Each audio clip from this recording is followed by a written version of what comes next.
नमस्कार, स्वागत आहे तुमचे आमच्या चॅनेलमध्ये। आवाज महामुंबईचा, शोध बातमीचा, कौल मनाचा।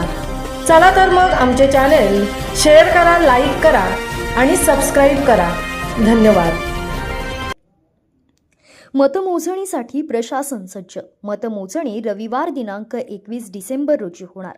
उरण नगर परिषदेच्या मतमोजणीसाठी प्रशासन सज्ज झालं असून उरण नगर परिषदेच्या प्रशासकीय कार्यालयातील सभागृहात रविवारी 21 डिसेंबर रोजी मतमोजणीला पोलीस बंदोबस्तात सकाळी 10 वाजता सुरुवात केली जाणार आहे, अशी माहिती उरण निवडणूक निर्णय अधिकारी तथा तहसीलदार डॉक्टर उद्धव कदम यांनी दिली।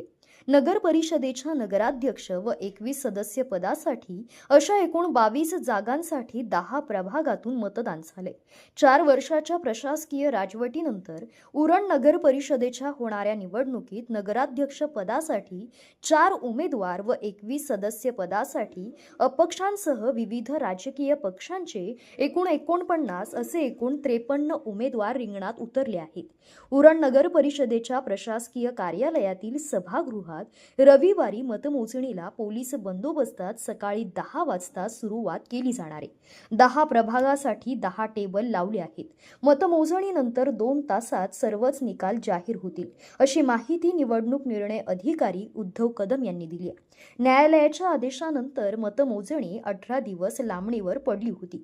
या दरम्यान उरण नगर परिषदेच्या स्ट्रॉंग रूममध्ये कडेकोट पोलीस बंदोबस्तात ईव्हीएम मशीन ठेवलेले आहेत। स्ट्रॉंग रूमवर पोलीस यंत्रणाने जागता पहारा ठेवला आहे। उरण पोलीस ठाण्याचे वरिष्ठ पोलीस निरीक्षक हनीफ मुलानी यांच्या मार्गदर्शनाखाली उरण शहरात कडक पोलीस बंदोबस्त ठेवण्यात आला आहे। आवाज महामुंबईचा चॅनलसाठी दिनेश पवार, उरण।